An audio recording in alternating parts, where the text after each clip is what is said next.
Alright, traders, we're looking at S&P 500 mini futures and we're going to use price action.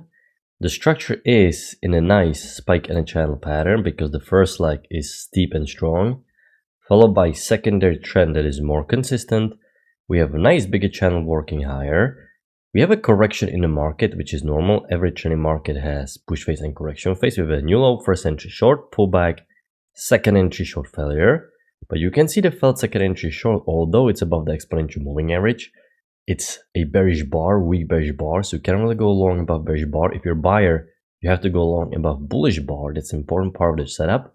You can use the bar entry, but it's also a little bit too big, formed too far from the initial bar, so we can't really take it. And market continues to go higher, and a brand new push phase has been established, which is further confirming that we have bullish bias and another push up. Okay, so what I'm thinking about is just respecting the correction and getting some nice high probability setup. Near the key entry point, we have very strong correction working lower. Okay, so I'm gonna redraw the correction channel for this pullback. I cannot go long as I am below EMA. This is pivotal. Only the push above exponential moving average is a confirmation that the buyers are back in the market and I can be thinking about the setup. Okay, so I just need to remain patient, and market, however, as you can see, complete the reverse all the way down like this. So at this point, something is wrong because the retracement is too deep. So number one, I have to forget about new high for this channel. What I can do is simply go back and in hindsight mark this as a breaking new high, because as you can see, the retracement is too deep. It looks like there's a smaller channel, but the channel doesn't really look proportional. This is why watching this live, I was playing different channel because such a tiny channel compared to this overall structure. So many pushes to new high, big leg here, but this is what ended up being the structure. It doesn't really matter anyway, because even if you're playing the wider channel, you have to forget about new high because you have to adapt to this recent channel working lower, okay? Because retracement is too deep. Now, you have to draw a brand new downtrend, brand new channel. I like drawing spike and channel pattern because if I'm gonna draw normal steep channel like this, as you can see, it has so much empty room here and so much empty room at the start. Okay, it's basically only hugging the trend line, and this is not normal. When this happens, generally perfect sign there is spike and a channel pattern, because the way you can verify that your channel is correct, you want to have candles pretty much in the middle of the channel. You don't want to have empty room at either one of these sides. So this is general rule I use. You want to have candles nicely in the middle. The more empty room you have, the more it's a confirmation that you should be looking for different channel. Now we have overshoot. So this means we can have stronger pullback in the opposite direction. This is oversold area. We broke the trend channel line. Market needs to go back into balance. This is why there's going to be stronger bullish correction after overshoot. There is no trade, no trigger below this bar. Market wants to test new high for this channel, and after new high I can consider setup if we get a break below EMA. So we have a break in new high. Good. Can I get something below EMA? This is not below EMA yet. Even though it's lower high, it formed above EMA. This is not good, especially after overshoot. You need to see break below EMA and a lower high below, especially after overshoot. So I cannot go short just yet. I would need failed second entry long. But you can see market is completely reversing up. So overshoot reversed the market. This is normal, this can happen. And now I have to simply adapt to this new bullish trend. Remember, once you retrace the 50-60% using Fibonacci retracement, you forget about new extreme. And this is over 60%. So now what we can do is we need to identify a new channel.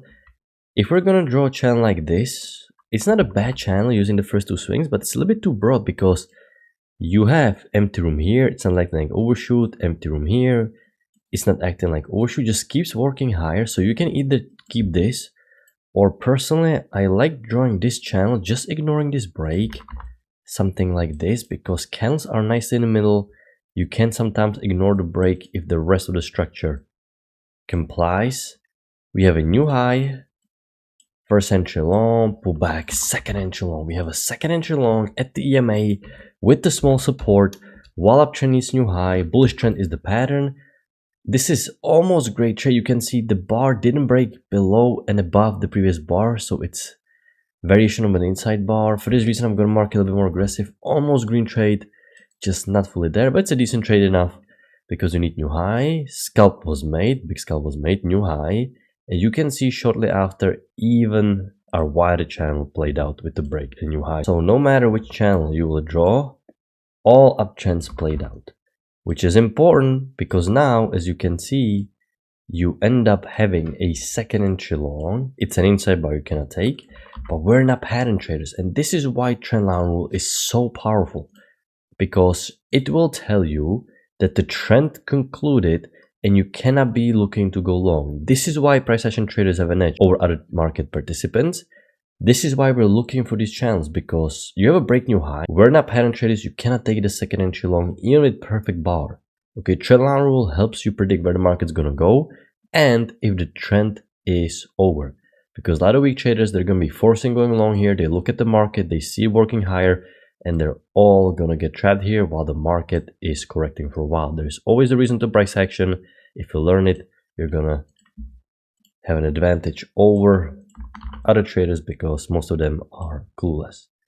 So right now the market is correcting, so we can have correction or reversal. We're going sideways with some bigger channel. The bigger channel is questionable. You're really going sideways. I mean, it's not a bad channel, just the fact that when you're watching this live, it's really going sideways. This is not a bad second entry short. You know, it's quite big compared to the other bars. Yeah, you have to use limit order with the deep limit order maybe, but it's too big for the ATR today, so you need to use limit order.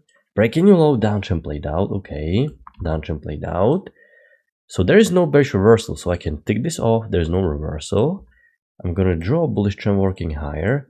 I could consider second entry long at the EMA to test the new high, but I have micro double top, can reset, first entry long only, new high again. But notice it's not acting like a range. Market keeps trending higher. Okay, we keep trending higher, which is important because we trade up into this. And notice what happened here. You have an uptrend, break, new high. Okay, no reversal, you break new low, and it's not even acting like a trend range because after breaking new high, you keep pushing higher, keep pushing higher, keep pushing higher. So this means there's the third and the last market cycle option. There's trend continuation. You have a second entry long, you skip, and now you have high-low confirmation trade. It confirms trend continuation, and this is a decent high probability setup.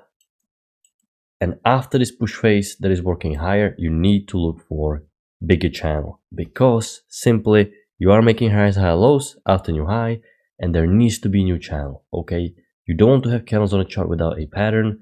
So I like drawing something like this. This is pretty much the best channel I can find at the moment. Once again, looks like a big spike and channel pattern, aligns with the higher time frame, which is either 5-minute chart or 10,000 tick chart. Candles are nicely in the middle. What's important for you is that you're thinking about buying only. You're going to draw the correction. We actually have double trap here. It doesn't look like that in hindsight, but you have a new high. There was first entry long, pull back, broke lower, and there was a second entry long. So this is actually double trap, although it's quite hidden, but it's there. And actually I like this trade. This is a decent trade because you had nice push phase confirming the channel. You had the EMA. I took this trade as well. I had a losing trade, but no problem. Nothing is trading is 100%.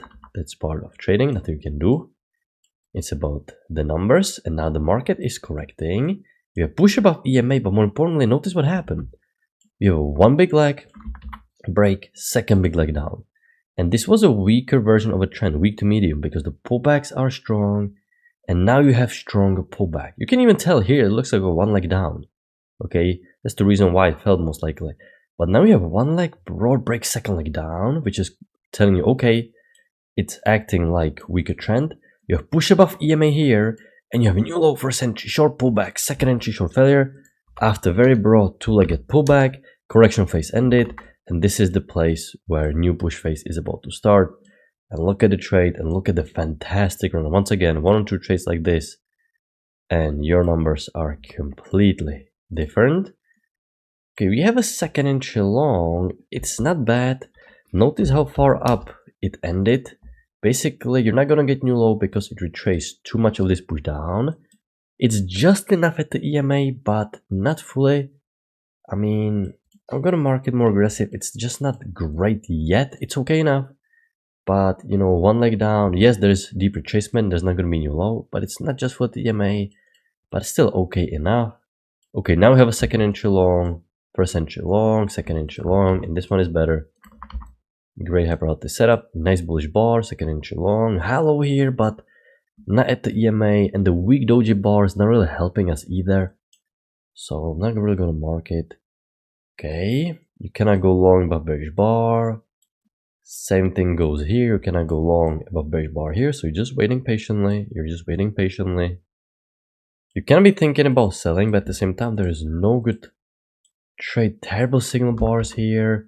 I like drawing some small consolidation because the range is starting to form. As you can see, the EMA is really sideways. There's pretty much nothing to take here. You can be selling because you traded up into the strongly, but you can't really go long. You can see some empty room here. Market is not reaching this. I'm gonna move it a little bit higher because I don't have empty room, but EMA really flat, neutral structure, and this is what we like. Why? Because we can combine two structures, which means more key entry points, stronger confluence, and more reason to go long, okay? Because just like on Friday, I demonstrated nice second entry on triple test. We have uptrend, structure, trend range, structure, buy low with the trend, and we have new high, first entry long, pullback, second entry long, triple test, almost similar trade that I took on Friday. You're buying at the bottom, we're using range rules. You're riding an uptrend. You cannot take this trade because it's too late. You can see it's at our cutoff point, but context-wise, educational-wise, great trade. Stop loss goes one to go single bar, so you're okay. And once again, if you buy at the bottom, this is where the runners are made. Okay, runners are always made if you buy lower or sell higher. Okay, this is why beginner traders don't have as many runners, because they generally wait for confirmation. They're scared to buy at the bottom. They wait for something above EMA, which is not necessarily wrong. That's not wrong. But the more advanced you are and the more seasoned you are, experienced, the more you trust rules and you can buy at the bottom and bigger runner you get. This is why as a novice trader, you might not get as many runners now, but a year from now, you will get more runners because you will be more experienced and you will be buying near these extremes, and then you will catch those big runners, okay?